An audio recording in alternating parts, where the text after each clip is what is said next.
Jack Benny program.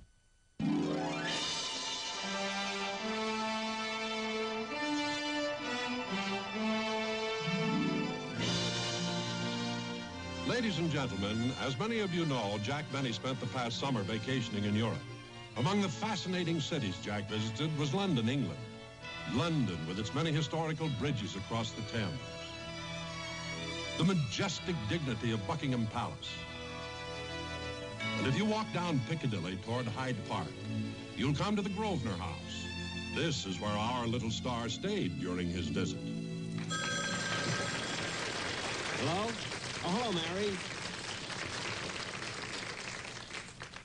I know we've been in London 5 days. What about it? Well, certainly I intend to do all those things, but not till I'm ready. I mean, that's the trouble with tourists. The minute they get to a foreign country, they rush all over the place before they know what they're doing. Look, Mary, I'll call you when I'm ready. Goodbye. Mr. Wickers, I'm sorry about that interruption. Oh, that's quite all right, sir. Shall we continue? Yes, let's do that. Now, what's the equivalent denomination to an American quarter? Now, no peeking. I'm sorry. Let's see. The equivalent to an American quarter would be a shilling, a sixpence, a threepence, and a halfpenny. And what's the next denomination to a sixpence? A shilling. And 2 shillings and sixpence equals? A half crown. Oh, very good, very good. And 7.5 crowns, 2 shillings and a tuppence and a threepence. A quid. Oh, Jolly Roger. I'm so sorry, I'm becoming emotional. It's all right. I was quite thrilled myself. Mr. Wickers, when do you think I'll be ready? Supposing you were dining in one of London's finest restaurants and that your bill came to 65 shillings, what change would you receive if you gave the waiter a £5 note? Let's see, if the dinner costs 65 shilling and I gave the waiter a £5 note, I'd get back £1, 3 half crown, 2 florin, 2 shilling, a threepence, tuppence, and a halfpenny.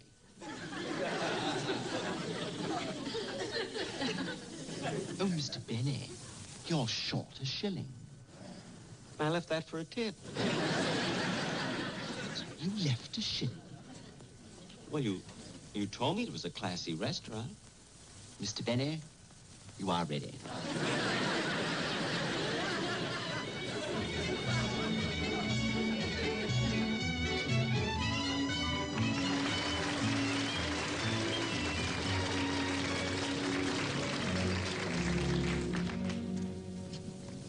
Good afternoon, Miss Livingston. Oh, good afternoon. May I be of assistance? No, thank you. I'm waiting for...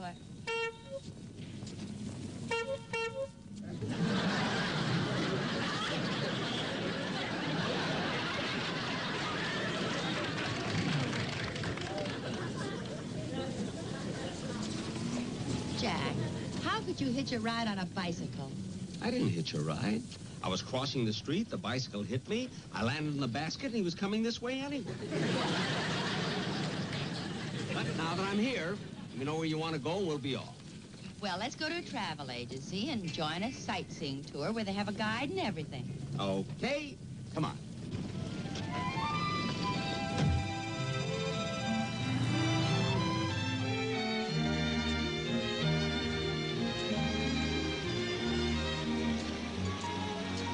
Trafalgar Square here was named after the victory of the Battle of Trafalgar, which was fought under the leadership of one of England's most outstanding heroes, Lord Nelson. The statue to Lord Nelson was erected in 1867 and stands on a pedestal 145 feet high. Well, are you convinced, Jack? What do you mean, convinced? When we saw it from the bus, you said, look, there's the Leaning Tower of Pisa. Lawrence, anybody can make a mistake. It looked like it was leaning to me. The bus was going uphill.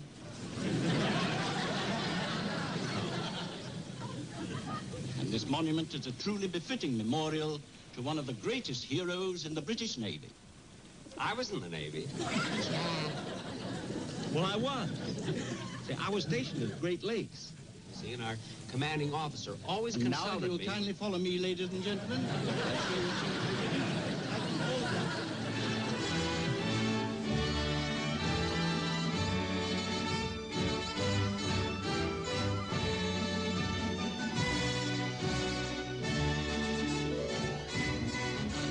That is the White Tower, the original Tower of London, built by William the Conqueror in 1078.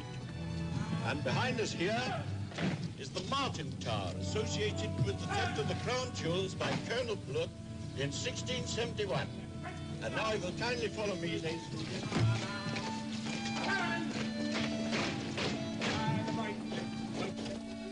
From here you have a beautiful view of London. The main entrance to the tower is over on that side. Hey, fellas!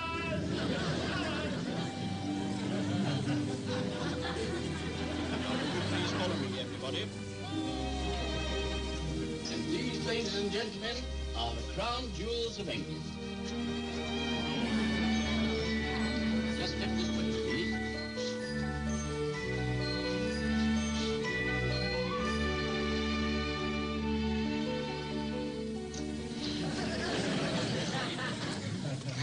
Look at those jewels. Aren't they beautiful? Beautiful. And they cost millions and millions of dollars. Gee, look at the way they sparkle.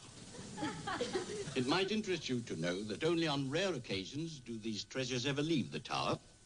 The last time was for the coronation, when this beautiful crown with its magnificent jewels was worn by...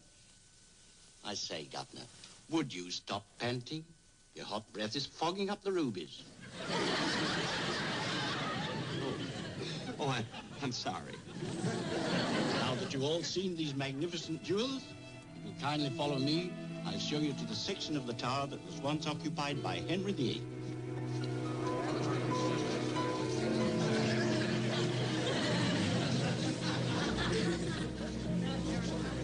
This particular room was his favorite dining hall. Come this way, please. Now, although the food on this table is made of wax, it represents a normal meal consumed by Henry VIII 5 times a day. Needless to say, this constant eating did cause a bit of an upset to his stomach. Now, there are several items of interest here that I'd like to draw your attention to. You know, Jack, it's hard to believe that one man could eat all this food and still... Jack. Jack.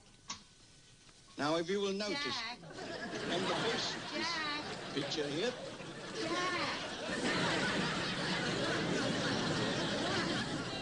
Jack. For heaven's sake, stay with the group. Okay, okay. Come on. you might find this difficult to believe, ladies and gentlemen. But as I was saying, King Henry VIII ordered the execution of his Queen, Anne Boleyn. It was an unfortunate incident. You see, Henry VIII accused Anne Boleyn of being in love with a handsome chap named Smeaton. Smeaton was a court musician. I'm a musician. Jack. Well, I am. This musician lived in 1533. Oh. He thought you said 1633. Mary, don't try to help me. Well, at any rate, poor Anne got her head chopped off. But Smeaton somehow managed to escape the fury of the king's vengeance. Well, if you ask me, this guy Smeaton was a dirty rat. Well, he was. I mean, why should Anne Boleyn have her head chopped off and Smeaton get away with it? I mean, it was all his fault anyway. Jack, why don't you stop talking? You're always wrong. Oh, no, ma'am. On the contrary, the gentleman is quite right. You see, legend has it that every night when the tower's locked up, the ghost of Henry VIII still roams around looking for Smeaton. You see? You see, Mary? You see? Yeah. And now, ladies and gentlemen, if you'll kindly follow me, I'll take you to a room of unusual interest. This way, please.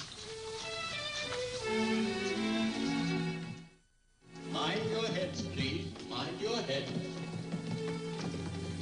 This, ladies and gentlemen, is the torture chamber. Will you step this way, please? Here in this dungeon were perpetrated some of the most horrible deeds in English history. Gosh, Jack, I've never seen anything so dreadful in all my life. Jack. And now, ladies and gentlemen, gosh, look at her shine. Jack, what's the matter with you? Oh, all right. And then there's another thing we ought to remember, ladies and gentlemen. No matter how fearful the punishment inflicted on these unfortunates, their terrifying screams could not be heard beyond this room because the walls are 12 feet thick. Isn't that horrible? Yeah. And I might add that the rack, this instrument here, is the most fiendish device of all. They would manacle a man by the wrists and by the feet, and then they would turn that wheel, and he would stretch and stretch until he would be forced to obey their slightest wish. Did you hear that, Jack? Yeah, it sounded familiar. You put it in Dennis Day's contract. And now, ladies and gentlemen, if you will follow me, I have one more item of interest to show you through this door. I'm sorry we weren't able to stay here any longer, ladies and gentlemen. It is time for the guard to lock up the old tower for tonight. I hope you all enjoyed it. You know, Jack, it's the most thrilling tour I've ever been on. Jack! Jack! Jack! Jack! See, that big one must be at least 100 carats. I'll come back again tomorrow. Where'd they go? Oh, yes, they went through the torture chamber.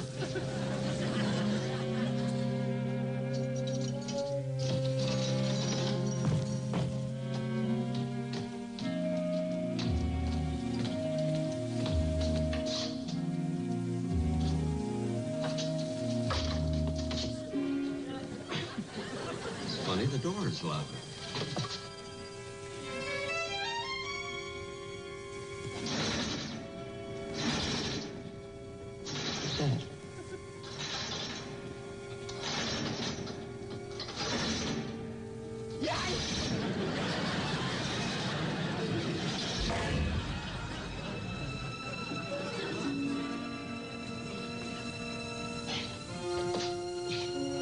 Mary! Mary! Rochester! Rochester! What am I calling him for? He's 6,000 miles away. Mary!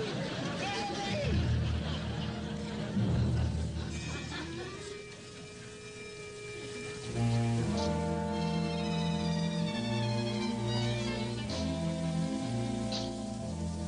Gee, it's spooky in here.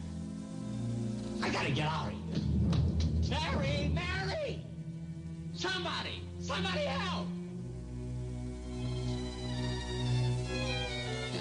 I'm locked in and nobody can hear me. Mary! Mary! That's right.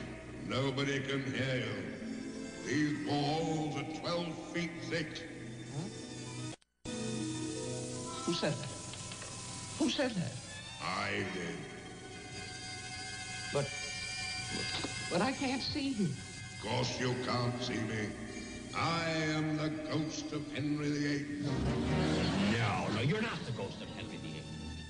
I don't believe it. But I am.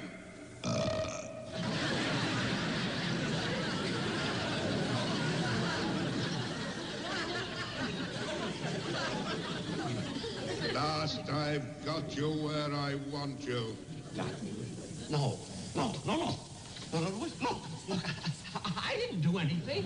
All I did, I came in here sightseeing. That's all, with a lot of tourists. That's all with Mary. Mary was with me. All we were doing was running around the place. What's happened? I've been waiting for this for a long time, and I've finally caught up with you. Me? Yes, you. The secret lover of Anne Boleyn. No, you're mistaken. I'm Jack Benny, star of stage, screen, and television.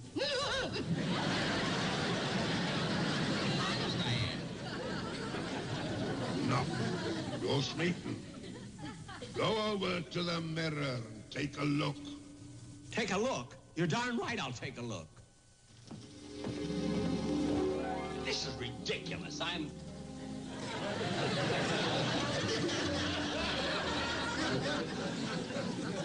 don't understand. I told you, you're Smeaton, the man who made love to my queen. No, it must have been somebody else. It couldn't have been me. I'm a lousy lover. He told me that. I don't care what you... Now, please, listen to me, Hank. I mean, Henry. It must have been another Smeaton. It's Mary. Mary heard me. They're coming back.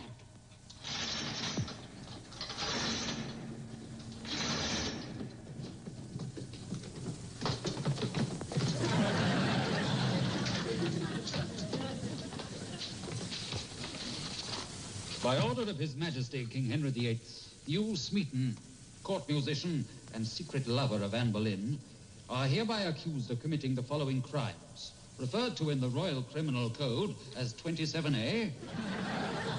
I'm not guilty. 33B. Not guilty. And a 9 and 6. Not... Wait a minute. 9... What's 9 and 6?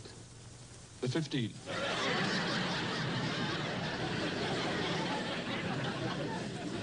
How do you plead? Stupid. You are therefore, by order of King Henry VIII, sentenced to suffer the agonies of the torture chamber. Get the torture.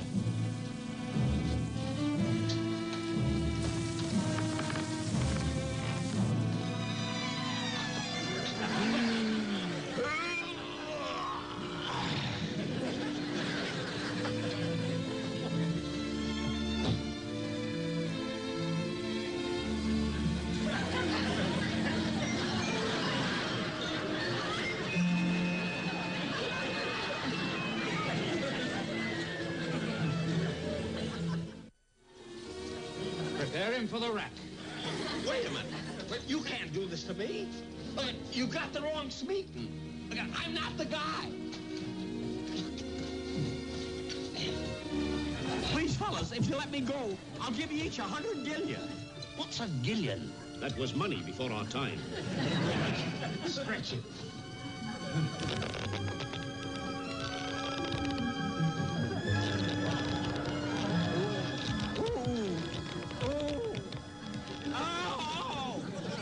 Again.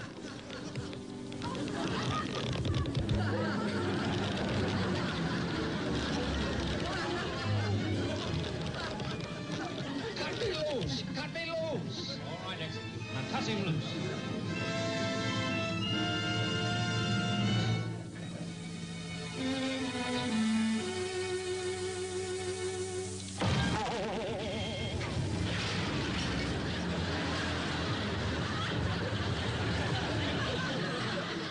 Be careful, men. Our tongues start boiling the oil.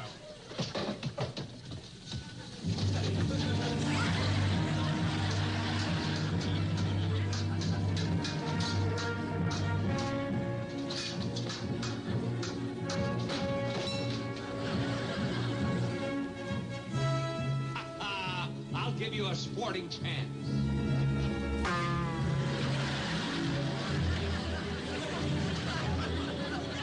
And now I'll take care of you.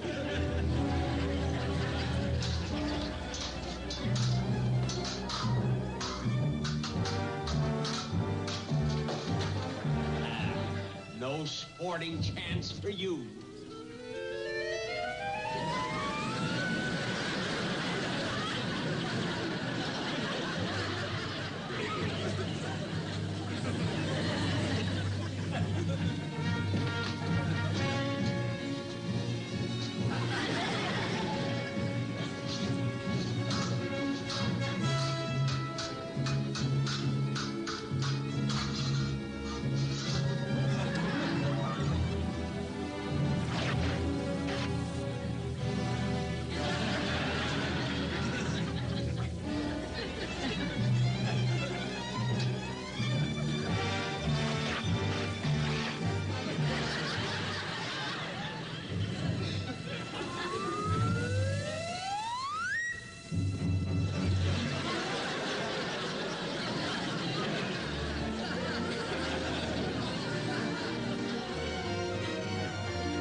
I've been captain of King Henry VIII's cricket team for 5 years, and this is the smoothest shave I've ever had, thanks to this double-edged blade.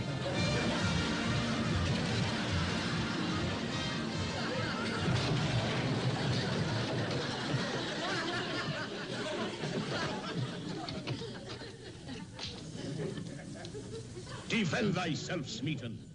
You're about to meet the greatest swordsman in all England. On guard!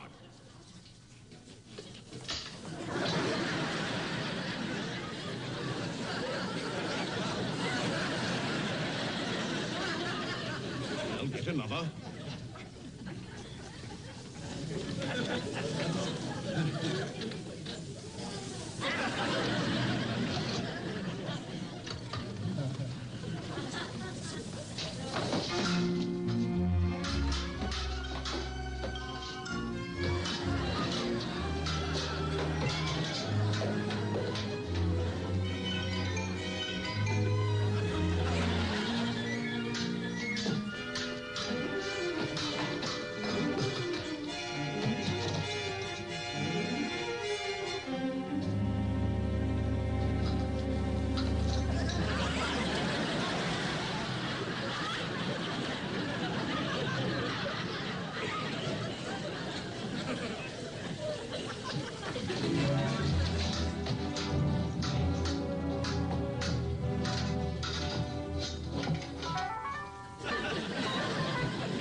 Where are the rest?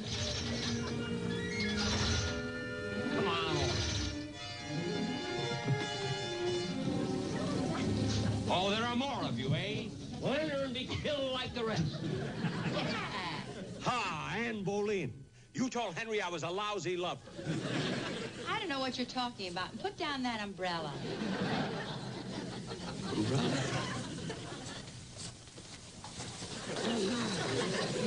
What was all that screaming about? Enter and be killed like the others. What was that? Well, Mary, I can explain. You see, when I found out I was locked in the torture chamber, I got frightened to death. And you know me with my vivid imagination, you see. I thought that, that I was back in the year 1533, and King Henry VIII accused me of making love to Anne Boleyn. I say, Governor, would you mind explaining later? We've got to catch the bus back to town.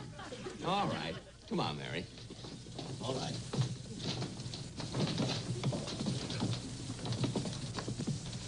So long, Henry. Goodbye, Jack.